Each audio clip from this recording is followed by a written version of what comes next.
ভগবান জানে যে আমি কি পাপ করেছিলাম যে এরকম একটা শ্বশুরবাড়ি পেয়েছি। ভগবান তিনিই জানেন।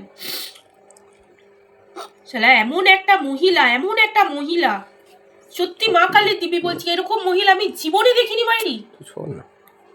জীবনে এরকম মহিলা আমি দেখিনি। হ্যাঁ শালা 8 বছর হয়ে গেল বিয়ে হয়েছে, একটা বছর হয়ে গেল শালা বিয়ে হয়েছে, 8 বছরে 8 দিনের জন্য আমাকে শালা নিজের মনে করলো না। হায় ঈশ্বর, কি কপাল করেছিলাম আমি। কে নিজের মনে করলো না? তোর মা আমার শাশুড়ি। আরে এখন সকালবেলা এইসব কথা তোমার বলার ইয়ে হয়েছে? এই তো সবজি পাতি এনে দিয়েছি, কি অবস্থা করে রেখেছো মাইরি তুমি। ফালতু আমার রান্না বান্নাটা করো, বসাও। আরে বল, রান্নাই তো দিনরাত করে যাচ্ছি, দিনরাত তো রান্নাটাই করে যাচ্ছি, রান্না ছাড়া তো আর কিছু ভালো করছি না। তো রান্না না করলে খাবো কি? রান্না ছাড়া তো আর কিচ্ছু করছি না। রান্নাটা না করলে খাবোটা কি? সেই জন্যই তো তোমাকে নিয়ে এসেছি। ওইটাই তো পারবি, ওই রকম একটা মেয়েকে বিয়ে করতে পারতিস তো। তোর ভাই যেরকম একটা মেয়েকে ধরেছে সেরকম তো একটা মেয়েকে বিয়ে করতে পারতিস না। রান্না বান্না পারে না, দেখতে শুনতে ভালো না, গায়ের রং ভালো, একটা রুগ্নি মেয়েকে নিয়ে আসছে, সেরকম একটা মেয়েকে তুই বিয়ে করতে পারতিস। তাকেই তো তোর মা এখন থেকেই মাথায় তুলে রেখেছে, এখনো তার বিয়ে হয়নি, এরকম করে মাথায় তুলে রেখে দিয়েছে তোর মা।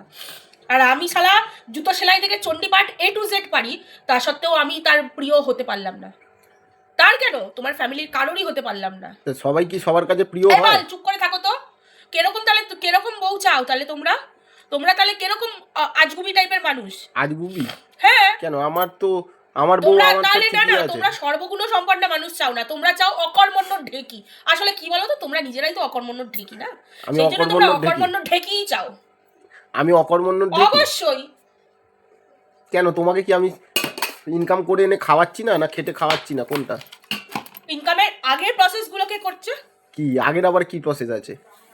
ইনকামটা যে করতে যাচ্ছ তার আগের প্রসিডিওর গুলো কে ফলো করছে, তার আগের প্রসেসটা কে পুরো একদম ফিনিশ করে তারপরে কে তোমায় একদম। চাটাও দেখো, চাটাও খেতে ইচ্ছা করছে না। খেতে হবে না, ছেড়ে দাও।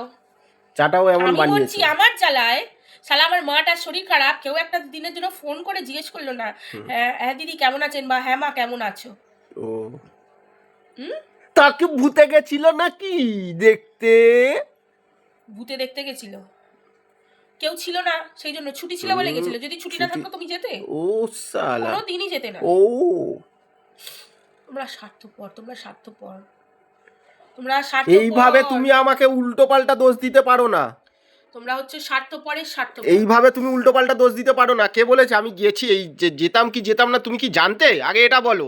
এই 8টা বছর আমি এই বান্দি কাটাচ্ছি, অন্য কোনো বান্দি কাটাচ্ছে না, এই বান্দি কাটাচ্ছে 8 বছর। আর 8টা বছর এই বান্দাই কাটাচ্ছে। এই বান্দা ছাড়া অন্য কোনো বান্দা কাটাবে না, মনে থাকে জানো। কাটাবে কোথা থেকে? কাটাবে এটা কোথা থেকে? আমাকে পেয়েছিলে বলে পড়তে গেলে, আর তুইও আমাকে পেয়েছিলিস বলে পড়তে গেছিস, বুঝতে পারলি তো? এমনি এমনি নাকি? এমনি ফালতু বকো না। তোমার সাথে আমার কনভারসেশন করতে ইচ্ছা করছে না। কি করতে? তোমার সাথে আমার মোটেও কনভারসেশন করতে কোনো ইচ্ছা করছে না। কনভারসেশন করতে হয় তার সাথেই যে মানুষটা বোঝে, যে বোঝে না সোজে না কিছু করে না। তোরা বুঝিস? তোদের এই রক্তে একদম আবর্জনা। কাট রক্তটা কাট হাতটা পাটা আমি কাট। আবার কেন কাটবো? তোর হাত কাট। না তুই তো 8 বছর আছিস আমার সাথে। তো কি তোর রক্ত আমার শরীরে ঢুকে গেছে? হ্যাঁ অবশ্যই ঢুকেছে। মোটেও ঢুকবে না, ওই জন্য তুই বি পজিটিভ আমি ও পজিটিভ। ওই যে আবর্জনার রক্ত আবর্জনাই হয়েছে। ও আবর্জনার রক্ত আবর্জনা হয়েছে। ওইটাও তো বি পজিটিভ, ও পজিটিভ তো হয়নি। ও পজিটিভ হলে আবর্জনা হতো না। ও পজিটিভের টেম্পার থাকতে হতো, ও পজিটিভের তো আর টেম্পার নেই, ওই জন্য বি পজিটিভের অনেক টেম্পার আছে। চুপ কর। বকিস না বেশি। আবর্জনার রক্ত আবর্জনাই একটা।